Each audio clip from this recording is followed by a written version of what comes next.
There are moments in your life that are so perfect, so utterly cinematic, you'll be playing them back in your head forever. And for me, that moment didn't happen on a yacht or signing a billion-dollar deal. It happened right there. On the marble floor of the Sterling Manor lobby, downtown Chicago. When the manager tried to throw me out of the hotel I literally owned, it was just after 2 p.m. The kind of dreary midweek day where everyone looks exhausted. I walked through those heavy glass doors, alone. No security, no flashy designer coat, no assistant running interference. Just me, Val Thorne. In my favorite worn-out black t-shirt, fitted jeans. In my trusty Nikes. I looked like I'd either just finished a cross-country flight or was heading out to grab coffee. Which was exactly the point. I'd been meaning to do an anonymous check on the Sterling, my flagship property. Part of Ascend Global Properties, and I needed to see how the team handled a guest who didn't exactly look the part. I approached the front desk, taking slow, confident steps. I saw them there, a wall of starched collars and tight smiles. Damon Sterling, the manager, ironically. Almost namesake of the Hotel 40-something, arms crossed, face set in stone. Next to him, Tiffany Bell, sharp ponytail, tighter than necessary blazer, and Marco Volkov, young, already looking suspicious. Not one of them offered a greeting. They just performed that classic up-and-down scan, the one that says, "We're calculating your threat level. I have a reservation," I said, keeping my voice low and even, the kind of voice that holds a coiled spring. "Penthouse suite." The name's Thorne. Damon paused, actually frowned, like I just handed him a math problem he couldn't solve. "Thorne? Penthouse?" He didn't even bother looking at the screen, just at me. "Are you certain you have the right location, ma'am?" "That's a premier tier." That's when the memory flashed back. I was 22, fresh out of college, wearing the only decent suit I owned, waiting in a luxury lobby for my parents. The clerk walked up, gave me that exact same look, and said, "This area is for guests only." I slept in my beat-up car that night. That memory didn't make me angry anymore. It made me sharp. It was the blueprint for my entire company. I didn't dignify Damon's insult with a reply. I just slid my ID and my black and black corporate card across the marble. He picked them up, not with fingers, but with 2 fingertips, holding the card like it might actually contaminate him. "Interesting," he muttered, loud enough to draw attention. Tiffany, sensing the cue, leaned into the mic on the desk. "Security. We may have an unauthorized access attempt to a premium reservation. Possible fraud." I swear, my face didn't move an inch. But inside, I was already dialing. I took my phone out and sent a silent tap to my executive assistant, Liam, 3 blocks away in the corporate office. Code red. Starting audit now. Marco actually scoffed. "People try this all the time. Flash a fancy card they found. They disappear when we call the bank." So proud of his cynical wisdom. That's when I noticed the other players in the lobby. A young woman, Anya, a travel blogger, already had her phone up. I heard her whisper, "I'm filming this. People need to see this." And her friend Devin was live streaming. Perfect. Witnesses. And then there was Sophia Mendez, the young concierge, off to the side, who caught my eye. Her jaw was tight. She took a tiny step forward, but Damon shot her a look that would freeze fire. She hesitated. "I'm not here for trouble," I said, the quietest person in the room. "I'm here for the room I paid for." Damon, loving the attention, turned to Marco and handed him my credit card. "Lock it up. Company property until verified." Marco actually smiled, a smug, performative grin, as he opened the brushed steel safe behind the counter and slammed my card inside. "Done here," that smile said. "We won." But I just looked him dead in the eyes. "You're going to regret this, Marco. All of you." It was Tiffany who escalated it past mere rudeness. "After Damon told me my reservation was canceled, we don't tolerate deception." She stepped out from behind the counter, straightened her blazer like a superhero, and reached for my arm. "You've been warned. It's time for you to leave." That touch, that physical aggression was the final irreversible mistake. Gasps rippled through the lobby. Anya shouted. She just grabbed her. Devon's live stream viewer count jumped. Sophia, bless her heart, finally found her voice. She stepped in, shaking but firm. You can't put your hands on a guest, Tiffany. Her reservation is valid. I saw the override tag. Damon spun on Sophia. One more word and you're gone. Two, Mendez? I brought the phone back to my ear. Liam, log that moment. Lock in the video timestamps. Escalate the internal system. I want every word from this point forward documented for legal audit. Liam's voice, crisp and professional, came through the speaker. Understood. Dr. Chen is on standby. The system is armed. The tension was so thick it felt like the air conditioning had failed.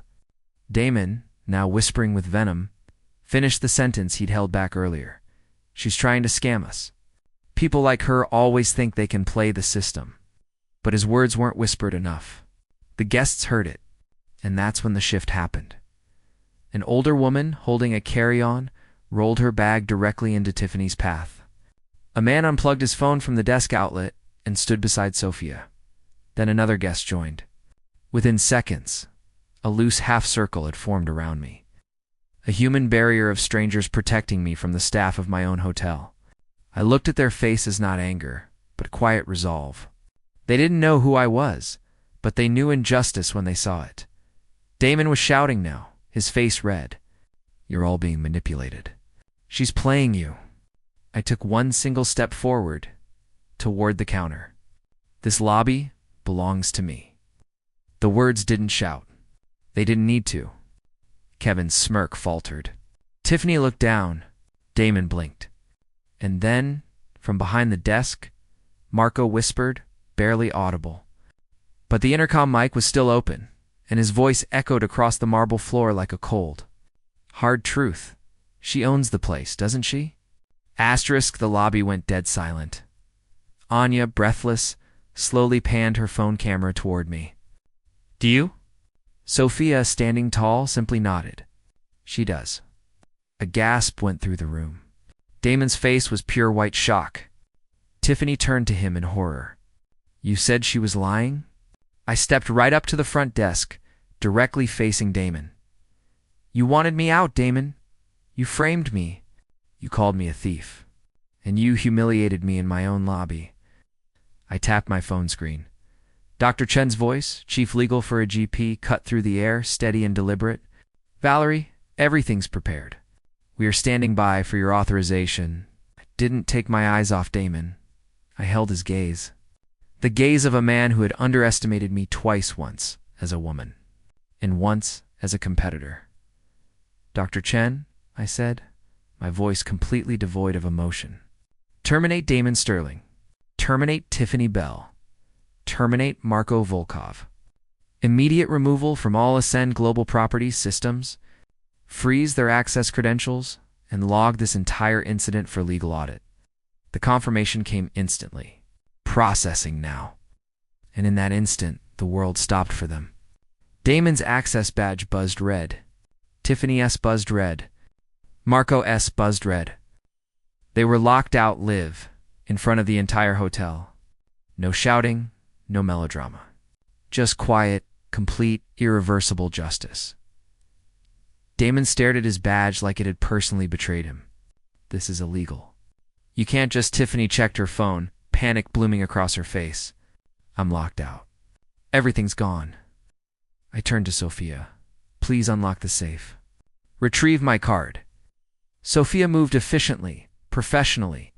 She entered a code I didn't even know she had, opened the safe, and handed my black-on-black card back to me. The simple act of holding it, of reclaiming my property, felt monumental, and then the guests began to clap. Not loud, not chaotic, but purposeful, measured, like the quiet sound of a storm finally passing. This wasn't just about me. I told them, my voice carrying across the applause. This was about every guest who was told their presence was a problem. Every policy used to humiliate instead of serve, that ends today. Now, turn back to Liam on the phone. We're proceeding with full lobby-level reform. Elevate Sophia Mendez's status. She'll be leading this location effective immediately. Sophia's eyes widened. tears welling up, but she just nodded, ready for the impossible task. But the story wasn't over. As the 3 former employees stood frozen in shame, Liam sent an internal flag. Valerie, urgent. We pulled the Sterling's archived complaint records. Damon submitted false summaries to regional HQ. We found communications with the former regional director, Arthur Vance, who retired 3 months ago. My jaw set.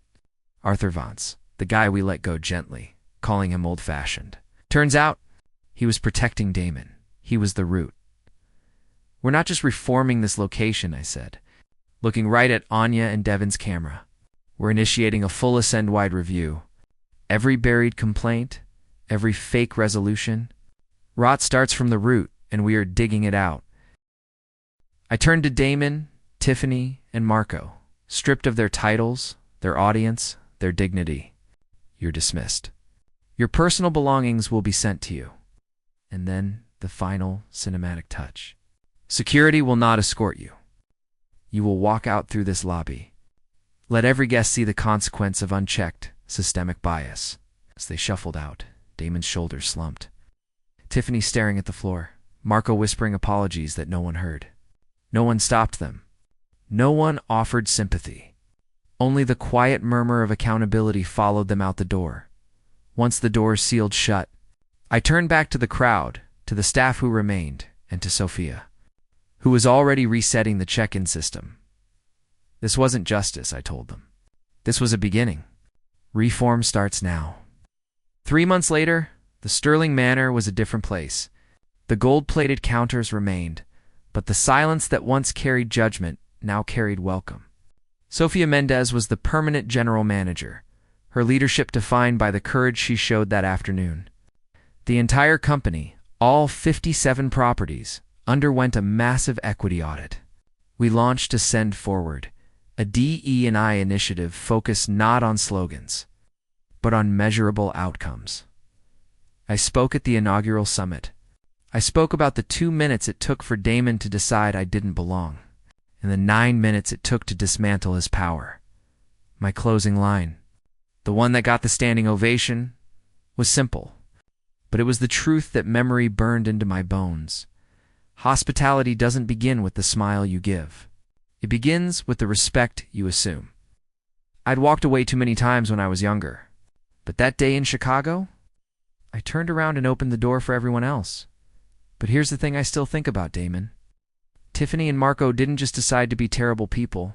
They were operating in a system that allowed them to be that way. A system that quietly encouraged profiling to protect the brand. So, tell me, if you were me, after firing them, would you have publicly escorted them out for maximum humiliation?